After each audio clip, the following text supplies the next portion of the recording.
So, welcome everybody.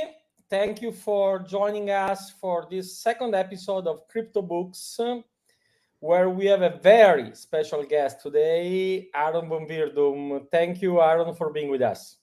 Hey, Ferdinando. Thanks for having me.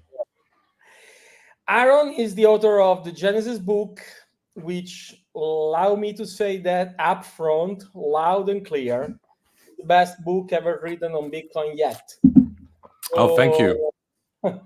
Yeah, I mean, for years, people have been asking me, what would you suggest to read as an introduction to Bitcoin? And well, to be frank, there's never been a book that I will wholeheartedly suggest as with your book. Oh, thank you. Of course, there are plenty of books with interesting parts, but no one that makes justice in a way to the complexities and charming aspects of Bitcoin when it comes to the hacker culture and the geek aspects and the economic one. And all of that is a perfect blend in your book. How long it took you to write a book? From idea to book in hand was like 6 years. So Wow. that was a while. Now I didn't work on it like full time for all of these 6 years. I took some breaks and sometimes it was part time. But sometimes, yeah, I did like work on it full time for stretches of time. So yeah, it was a lot of research. Interviewed the people that are sort of in the book as well. A lot of dove into the archives, other books that are relevant, and in the end, sort of managed to bring it all together in one storyline. So yeah, it You took me a while. you are very well known as a technical journalist covering Bitcoin. I will say probably one of the few and one of the best. You're well known for being able to explain our technical concept to a general audience. But what has surprised me in the book is that you covered a lot, even about economics, and that sounded quite new to me. Was that new to you? It was quite new to me, yeah. I mean, when I started writing about the technical side of Bitcoin, that was also new to me. I mean, I'm trained as a journalist and as a historian. So when I started to write the technical stuff, I had to learn a lot of that myself by talking with Bitcoin developers a lot and just studying how Bitcoin works. And that's how I became the technical editor of Bitcoin Magazine. And now with the book, I really wanted to also blend in the economic side, so sort of where the economic ideas that underlie Bitcoin. And I had some basic economics classes, and I know a little bit, but I didn't know a lot about Austrian economics to start with. And Hayek is a very big part of the book, and I hadn't read any books by Hayek before I started to write my book. So yeah, basically all of that I had to learn myself, which is probably, well, certainly also one of the reasons it took me a while, is because I had to study a whole new domain of expertise basically in order to write this. Well, Aaron, I mean, And can I just note that you put me on that path very early on. You might remember. So I just said it was 6 years from idea to book in hand.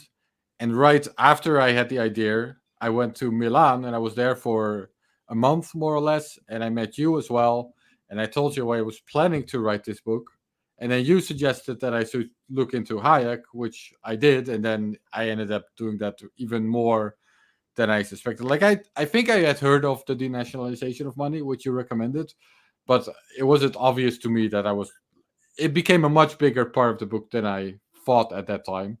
And then on top of that, I also started to study older works of Hayek, and then I found even more ideas that are relevant to Bitcoin.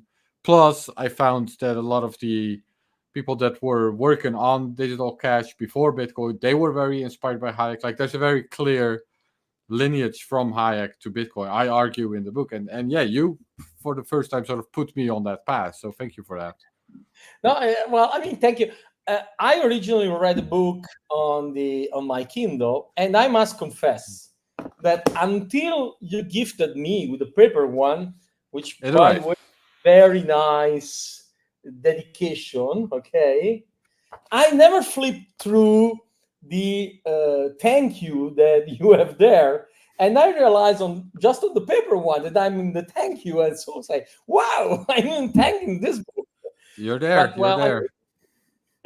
we all have to thank Hayek, and I think that his cultural contribute cannot be dismissed from the economical point of view, but as you are right to point, even from the philosophical and political point of view, road serfdom is something that everybody should read in a way. But I don't want to stray away.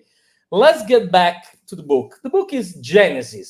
So it's about the origin, the story of the people and project that inspired Bitcoin. And in the introduction, you start with, even before mentioning Satoshi Nakamoto, about e-gold. And Mhm. e-gold was a very successful experiment until it was shut down by the authorities. So straight on from the beginning, we have this dilemma about sovereign or government money not looking at Bitcoin or our private money, sorry, as something which is welcome. What was your personal discover of private money? I mean, this is something that most of the people, the first time they hear the news, is say, "Oh well, money is supposed to be sovereign money, fiat money, government money." What was opening up your own mind about Bitcoin and private money? I mean, Bitcoin itself, for me, always represented the separation of money and state, right? That's kind of what Bitcoin is. But yeah, I start the book with the Eagle story because it really showcases what happens when you try to compete with fiat currency or with the US dollar. So what Eagle was it was a digital cash scheme in a way. It was a digital form of money, but it was backed by gold in vaults.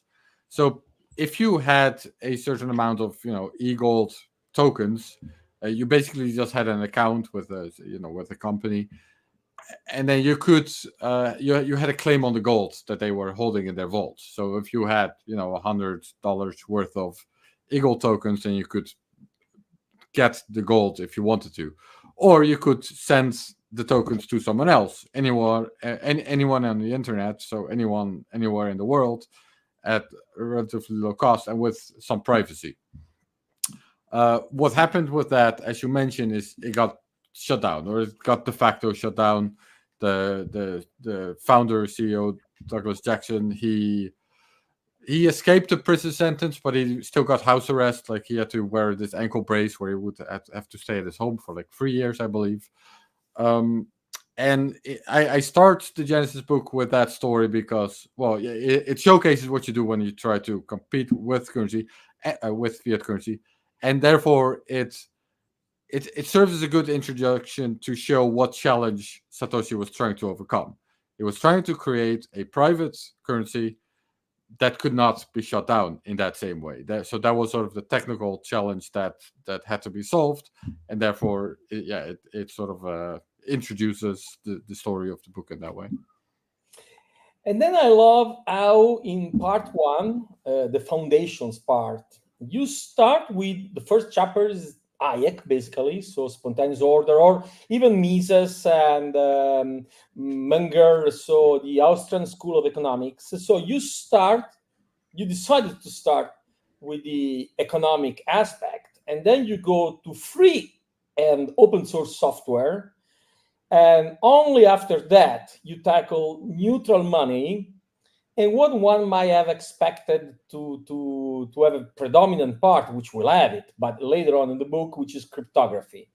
So you are very good, I would say, at recognizing different aspects of the foundations of Bitcoin, not just the cryptography part, not just the money, but even the economic and the free software ethos of Richard Stallman and Eric Raymond with its open source. So yeah. Was that also a late discovery of yours, or you were already familiar with that?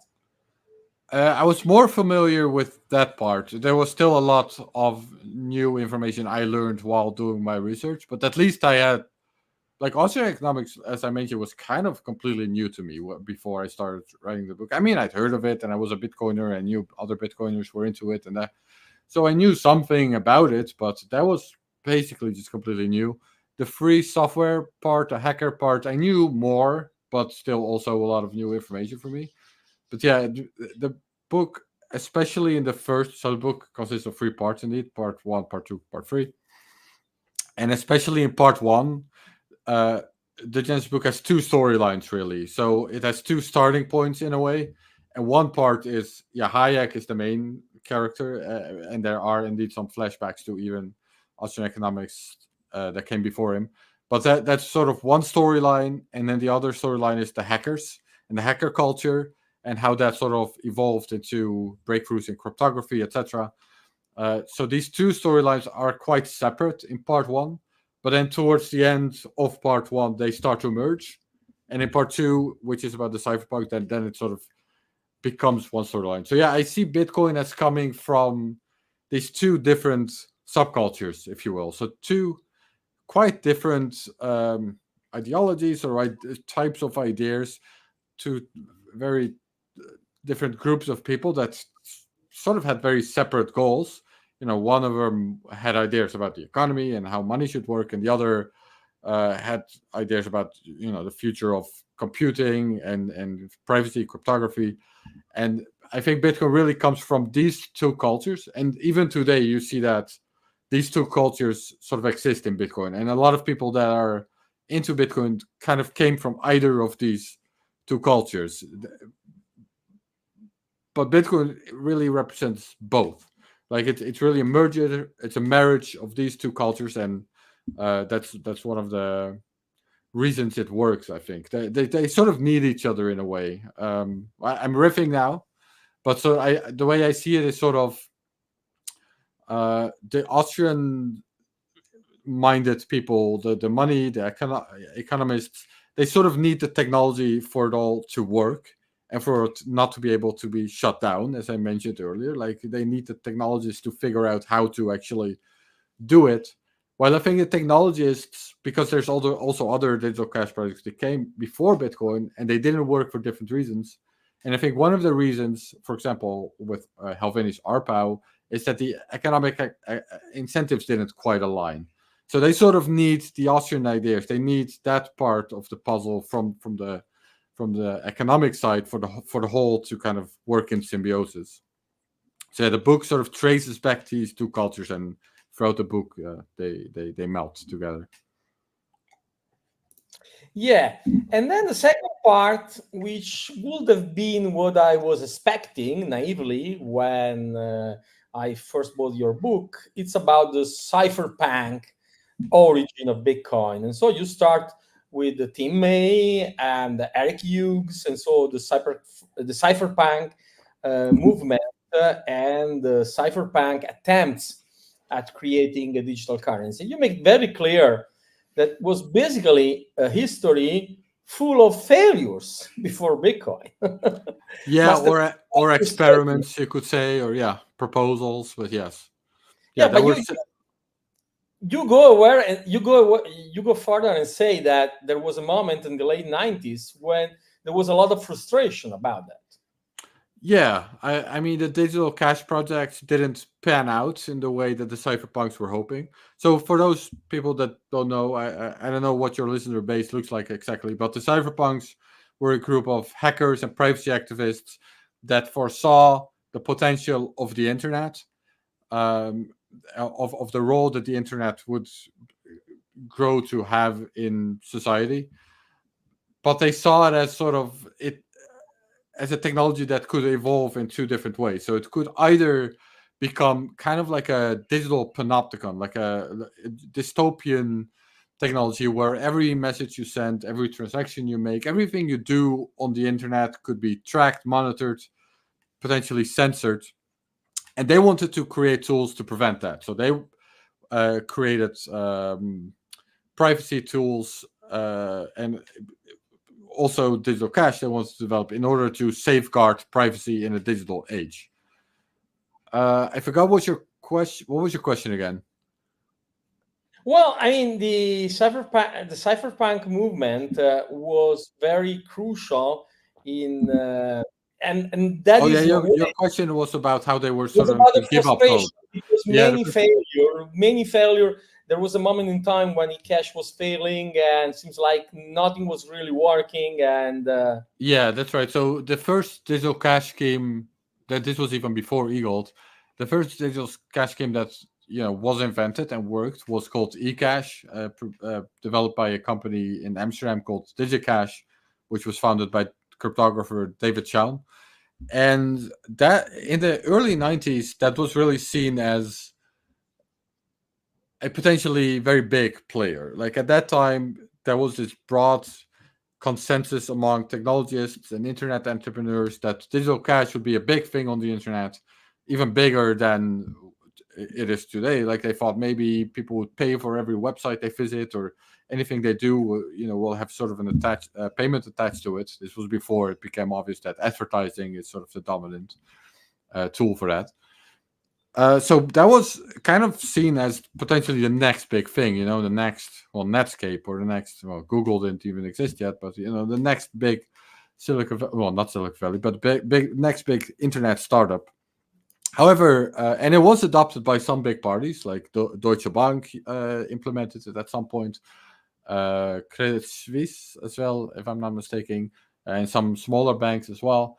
And basically, it just failed. There was no, it didn't take off the way that David Chow and general technologists at the time were sort of expecting. So it failed. And then there were some other digital cash proposals, but they didn't really take off either, which was also in part because there was some sort of problem with it, a reason that it couldn't really work. And then eGold, of course, eventually was shut down. And meanwhile, at the same time, as the internet did start to gain traction by the late 90s, it turned out that many people didn't care about privacy. Privacy was just not a big topic. People were, still to an extent are very willing to just give up, their privacy in return for some convenient service. So the cypherpunks really started to kind of give up hope. So in the Genesis book, I also described this in this.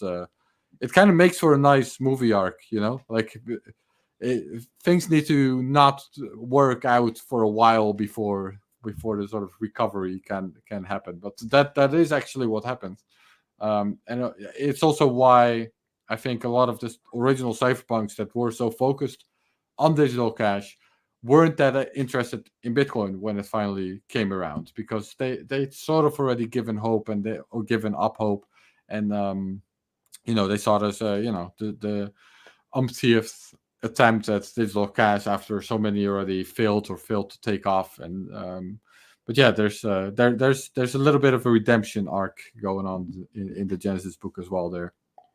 yeah, and of course there are a lot of things that I've learned from reading your book, like the origin of the timestamping idea, or the fact that Hashcash was kind of pre-invented before that and back, something I didn't know, or even the idea of Stornetta, of a hash chain.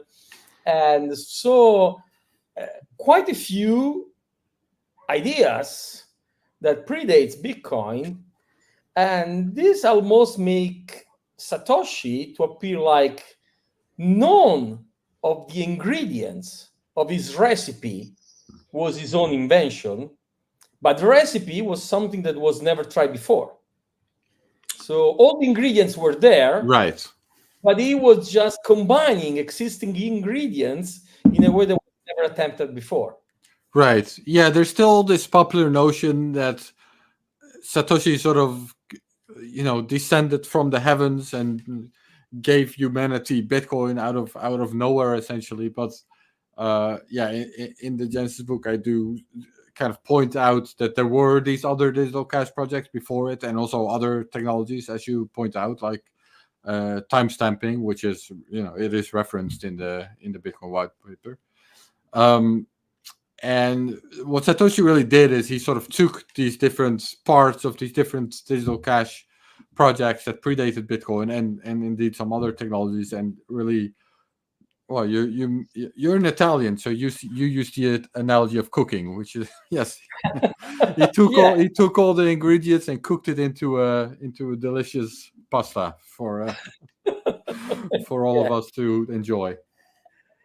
And then the final part, third part, is about Bitcoin. And so you go into the analysis of the 21st century fiat and the financial crisis and the appearance of the white paper and the release of the actually source code and network. When you started pay attention to Bitcoin personally, because I think that you were not there from the beginning, so that has been still something that you have kind of investigated as a historian of Bitcoin. I got involved in early 2013. The first article I wrote about Bitcoin was October 2013, I believe. This was for a personal blog post. The slightly interesting thing is, so I published a limited edition of the book at the Bitcoin Amsterdam conference last year. There were 21 sort of early copies that weren't fully copy edited yet, and that day was like almost like, I think there were 2 days off of from my first article to my first book, if you can Okay. count it that way. So it was like 10 years of me writing about Bitcoin and being involved with Bitcoin, and researching Bitcoin in every way from first article to book. 1 decade. And now, because I make it clear that I love this book, I think you deserve one more compliment and a small criticism, if I Okay, can. let's hear it. So, the compliment, the best I can do to you is that if cypherpunks write code, well, this should be updated because there are cypherpunks that write books, and I think you deserve a kind of a cypherpunk badge for writing English books, which are can be as relevant as writing software in some case. Well, thank you. I would say Stephen Levy is sometimes considered a cypherpunk as well. By me, I think that's completely fair. I don't know why this is ideas in my head. Probably it's listed on the wiki page of cypherpunks or something. And Stephen Levy is also author of great books. He wrote Crypto. He wrote Hackers. He also worked for Wired, and he was the journalist that wrote an article about cypherpunks with the cover story about the cypherpunks. So I definitely consider him a cypherpunk as well. So even if I take your compliment, which is very nice, then yeah, cypherpunks write books as well. But yeah, I'm just I'm passing on my compliment to Stephen Levy, who was also his books were also an inspiration for some of my chapters. He's in the uh, source list. What do you guys? Yeah, I would Yeah. try to reach out to him and to invite him for another session of CryptoBooks. CryptoBooks started a few weeks ago with a young adult novel by Anna Herrera, which is covering crypto on Bloomberg. And Anna has written this young adult novel, but it is in Italian. And so we will have we will be alternating between Italian books and English books. And a small criticism, but it's not really a criticism, it's just suggesting for the second edition, is that because the economic part is so good, I was curious if you were aware of Ideal Money by John Nash. Huh. Because John Nash was thinking about ideal money, which should be inflation, we should be free of any inflationary decay. And basically, I see that there was not a dialogue that I'm aware of, but I see a kind of dialogue between John Nash advocating ideal money and Hayek saying, I'm sorry, we will never see a good money again if we do not take money out of government. And so I was wondering if you had met is thinking about ideal money and if you would consider including that in the second edition of your book, maybe. Well, you're not the first person to bring that up. Uh, Someone gives me a really hard time on Twitter and social media for Oh, not including it in the book. So I am aware of it. I was also aware of it while writing the book. The problem for me, well, first of all, So I looked into it years ago, and at that time it was not super obvious that it was relevant. But maybe maybe my opinion on that would have changed if I reread it today. That's possible. The bigger issue for me is that I want to have some kind of evidence that it really did sort of inspire the people that were working on this. And while Hayek was kind of a recurring figure, if you read the cypherpunk mailing list, if you look into that history, then Hayek will actually come up. Plus, his ideas seem very relevant. Well, I don't recall ever coming across Nash in that way.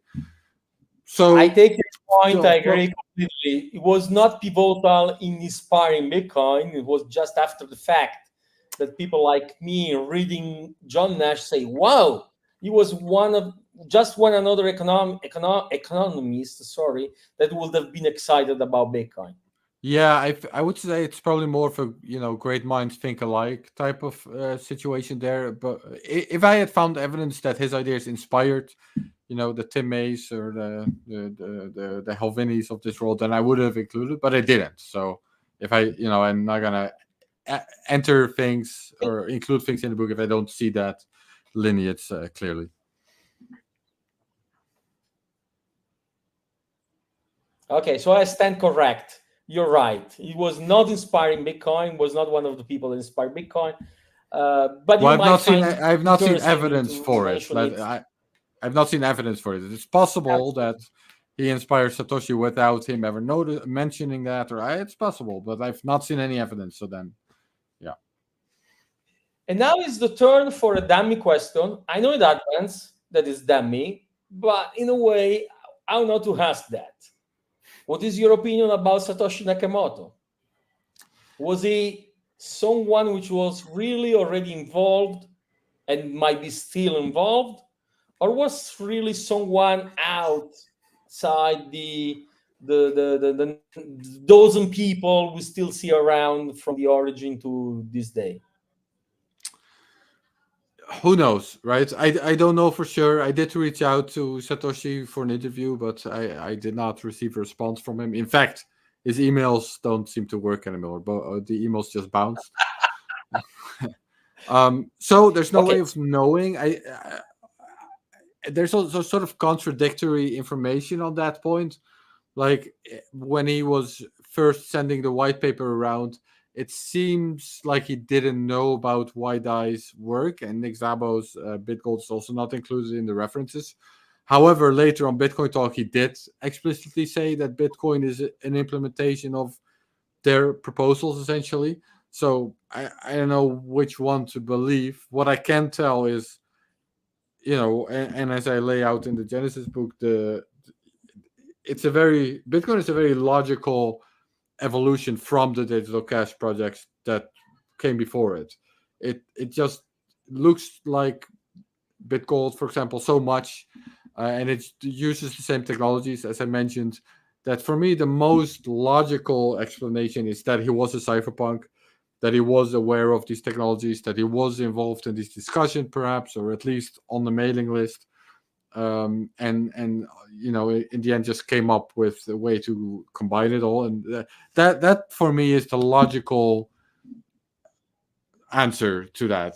However, as mentioned, there's sort of contradictory information from himself, and it's possible that he just came up with this sort of out of the blue. I mean, not out of the blue. He definitely used other technologies like yeah, but timestamping, like that's referenced for sure, and Hashcash. So not completely out of the blue, but I would be surprised if if he wasn't a cypherpunk, or at least aware of cypherpunk discussions. Is it possible? It's possible, but I think that's unlikely, personally. and now let's try to move forward from when your book stops, and let's try to just touch on a couple of current issues because I'm very curious about your opinion. And I think that in last January we have seen the approval of Bitcoin ETFs.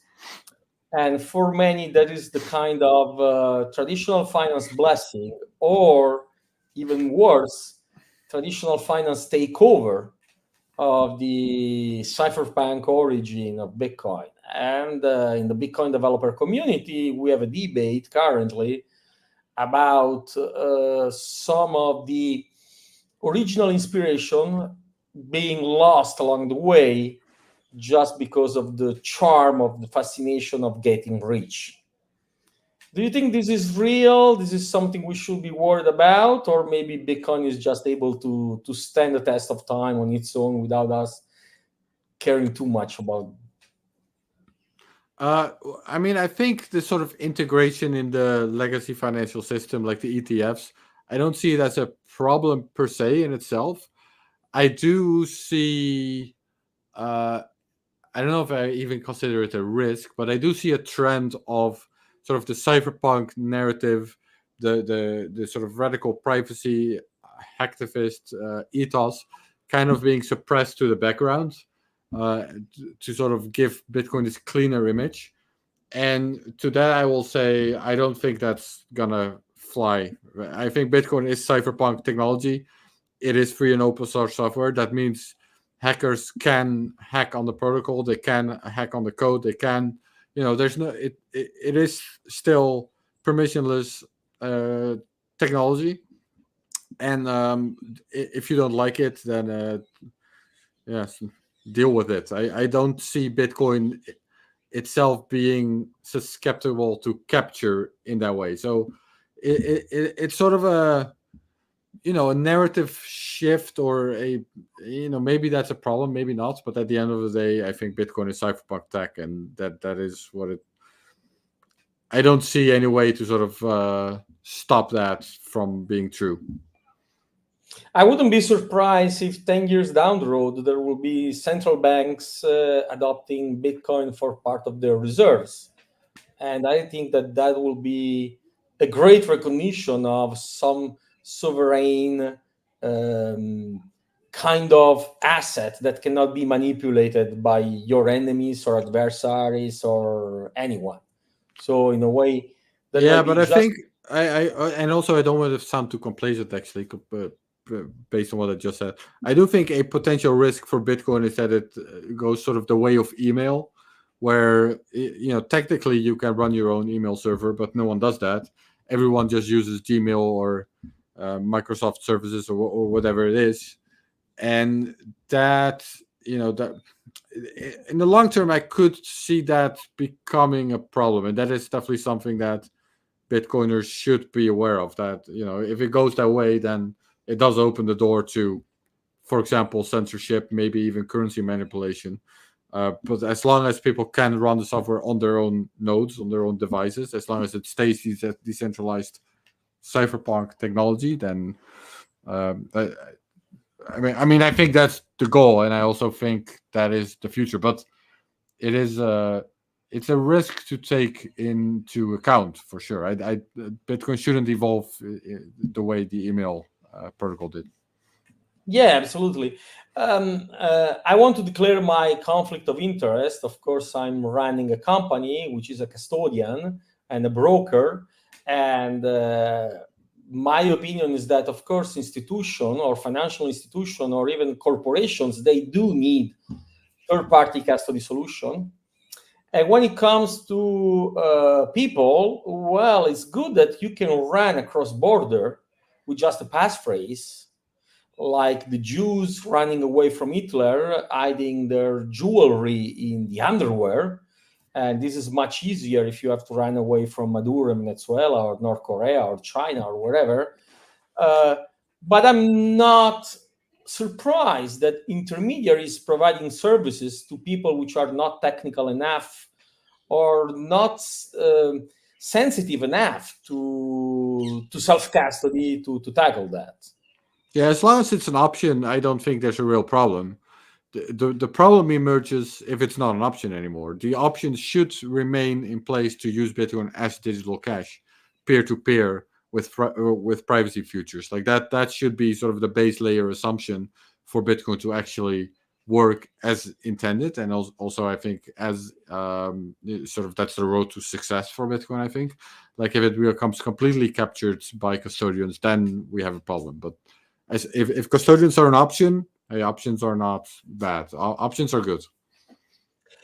One of the things that I learned reading your book is that Adam Beck wrote a list of 6 qualities that uh, digital cash should have, and 2 of them are privacy and fungibility.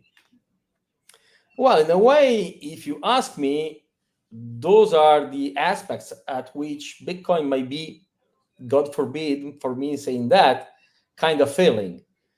Um, is that room, you think, for Bitcoin 2.0, or it must be an evolutionary path for the current Bitcoin? And last but not least, can Bitcoin allow for better privacy and better fungibility going forward, or is it is the way it is?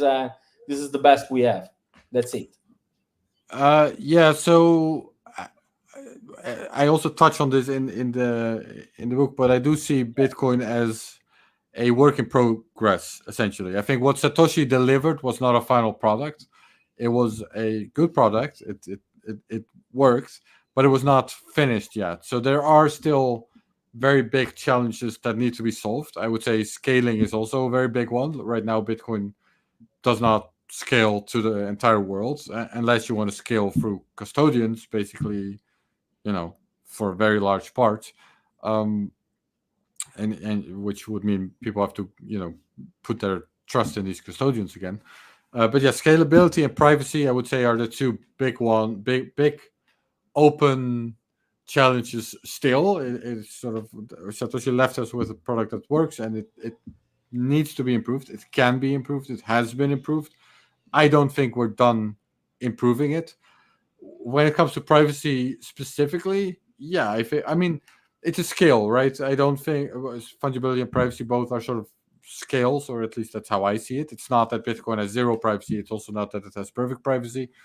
It has some privacy depending on how you use it, and I think one, how people use it can affect how much privacy people have. Like, are people reusing addresses or not? Are they basically just getting their Bitcoin from exchanges and sending them back to exchanges every time they make or receive a payment, or does Bitcoin start to circulate? This is a very big aspect to privacy. So just how people use it, but also new technologies that can be developed and are being developed could really improve Bitcoin's privacy. So some of these would be, fairly radical protocol changes, perhaps, but some of them can be second layer type of technologies, like the Lightning Network, which has its own privacy features embedded. And you can think of, the Bitcoin does need to improve both privacy and scalability, for mostly these two, I think, and that is possible. It is. I do think it's a work in progress, and it can be improved and will be improved and has been improved. I'm repeating myself now, but that's how I see it. And if I try to corner you, is scalability more relevant than privacy, or privacy more relevant than scalability?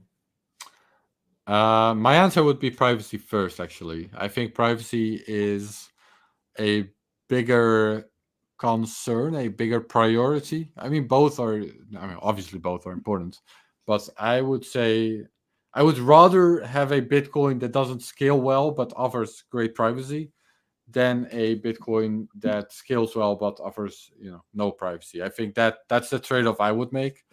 But hopefully we can reach both, and there are technologies that would actually enable both. Like the Lightning Network, again, is a good example. It offers both scalability and better privacy. So that's more of these technologies. The more of these technologies, the better. So in a way, and again, not that it's that relevant, but I do agree with you. Privacy should be something, and fungibility, that should be baked into layer one.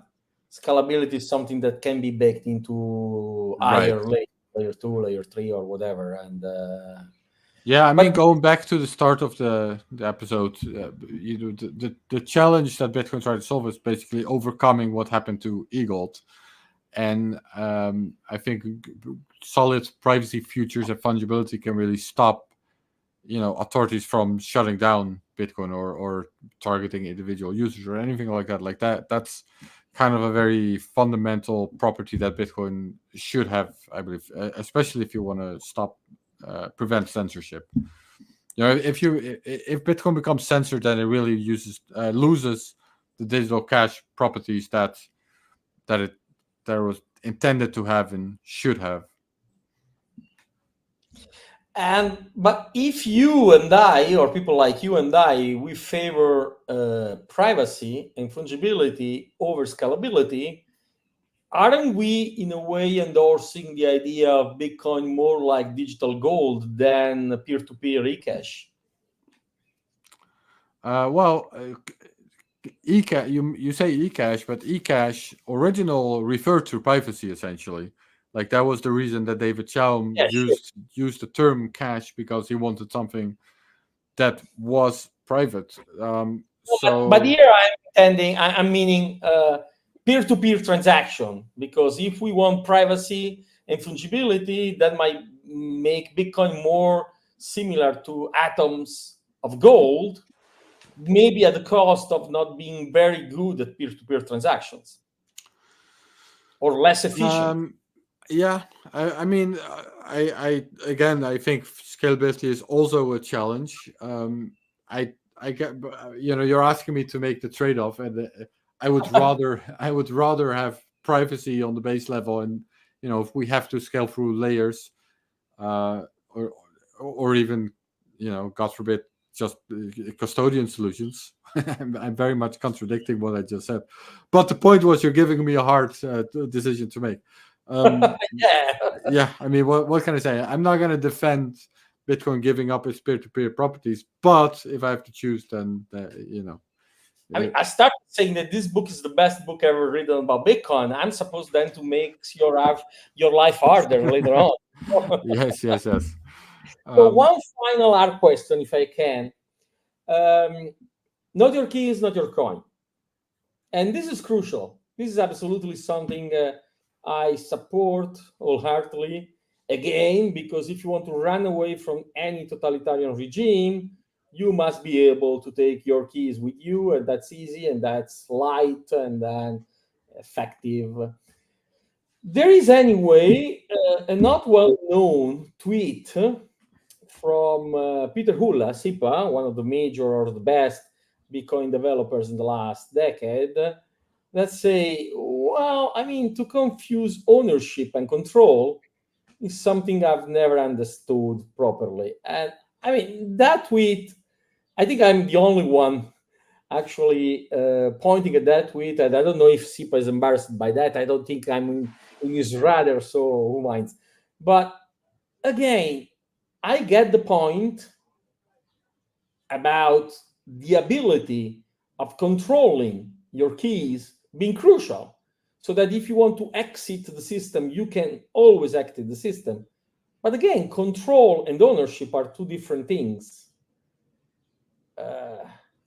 Your mileage might vary, but I will be curious about listening to your frank and direct opinion on that. Well, what is the question exactly? Control and ownership. You can own Bitcoins, Sure. even if you don't control them directly, Mm-hmm. especially if you live in a non-totalitarian regime. Mm-hmm. When I leave for the summer, when I leave for holidays, I give my cat to my neighbor. Mm-hmm. During those weeks, my neighbor control my cat, but doesn't own my cat. And that is very unpopular anyway in Bitcoin circle.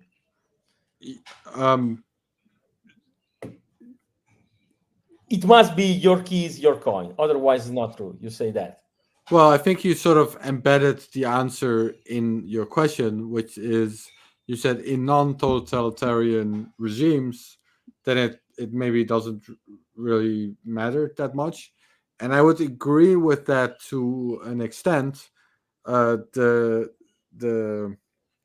caveat I would give is that even in non-totalitarian countries, ownership can be confiscated if you don't actually control it, as we've seen with the gold confiscation, the executive order 6102. Is that it? I might have the number wrong.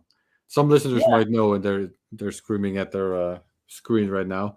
But I mean, we've seen that happen even in a democratic country at some point. So it is definitely, preferable that people do control their keys. But then you can also get back to the scalability issue, which, currently the whole world can't control their own keys. So there are big challenges to overcome there, and it will probably require, different scaling layers, etc., to make that happen. And even then, like, it's not a solved problem for sure. Um, so I Definitely mean, what this you is sort of my cop out answer in a way, because I think these criticisms, this critique is important and relevant and something everyone should think about. And there are no solutions. My cop out answer is Bitcoin is a work in progress, and solutions are being thought out. Like, we have seen that happen over the past 10 years, with clever people coming up with clever schemes to solve these problems. And my hope is that that will continue to happen in the next 10, 20, 30 years, that people keep coming up with clever ways to sort of solve these problems, and diminishing, these trade-offs over time. Yeah, absolutely. And I think that in a way, of course, it's crucial that you must be always able to control your keys. That's for sure, because that Mhm. is so crucial to the design and to prevent censorship. That so okay, I said this was the last question, but let's make it next to last. So Okay. let's ask one more, and then I stop. I promise. Don't trust, verify. This is very at the heart of the cypherpunk way of doing this. But if I can add, from other philosophical movements, well, actually, I do teach Bitcoin and crypto at different European universities, but I didn't verify everything I teach because I didn't have enough time and energy. So there is always some trust. I don't know about you, but I haven't verified all the line of codes of Bitcoin source code. I've read many of them, but probably not even, I would say 20-25% of the source code I'm familiar with, no more than that. So what is about trust and the ability of verifying, and how is this crucial for Bitcoin? Yeah, I would say the real breakthrough is that technically, and this might be pedantic or not, but technically you don't need to trust anyone. You can verify the source code. You can, check how the cryptography works. You can even build your own computer if you have the resources. Like, technically you don't have to trust anyone. Now, in practice, you do have to put trust in certain processes or, um, uh, people, perhaps. But I'd say processes for the most part. But at least you can now choose who you trust. So with the central bank, you clearly have to trust the central bank. Like, that's just the entity that the trust is put in. While with Bitcoin, you can at least sort of choose. Okay, I'm going to put trust in this process. I'm going to put trust in this company. I'm going to choose who and what I'm going to trust. And this also kind of distributes trust more. So there isn't as clearly one single entity to corrupt, for example. So I think that's so when we say don't trust, verify. Yeah, I know. Everyone knows you can't, verify literally everything. You have to put trust somewhere, but at least you can choose what you trust. At least, Absolutely, at yeah. least it's your Like decision what to trust. it's like science. I studied physics. I didn't reproduce all the results, but I Right. know that at least on a theoretical ground, I can go in a lab and reproduce all the results that I've been trusting so far and see if they hold true or not. Yeah, for a big part, you're So, okay, trusting the process more than any specific individual, and I think that's also a big improvement. Like, you trust the Bitcoin core development process rather than a small group of people that's literally appointed, and you can choose to trust another group of developers, for example, right? You can choose to trust the Libitcoin guys, or yeah, so you can choose who to trust, and that's the important thing. I think that's the breakthrough, really. okay. Are you thinking about another book? Well, thinking, yes, but started, no, and I'm not gonna. start yet, and I'm also not really sure where I have some ideas, but for now, I'm not immediately going to start writing another book. I need some time to sort of recover from that. I do understand that. It's like giving birth to a child. Right. You need some time before thinking about another one. I But think I so. can Yes. tell you, I will be suggesting to all my students, starting from next semester, this book as the Oh, reference thank you. one for understanding what it is. Um, it's not an easy book, as in being the things you try you read on journals or newspapers, but this is exactly, if you want to understand what has been going on, what everybody should read. So thank you, Aaron, for your work, and I Thank would you. even say keep up with the good work, because we are looking forward to whatever you're writing. Okay. Thanks, Fernando. Okay. So, to my audience, thank you very much for staying with us.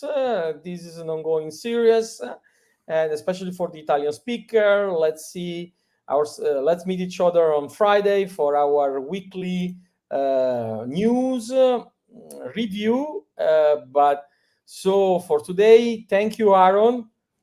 Buy and read the Genesis book, and to everybody, have a good Bitcoin. Okay, bye.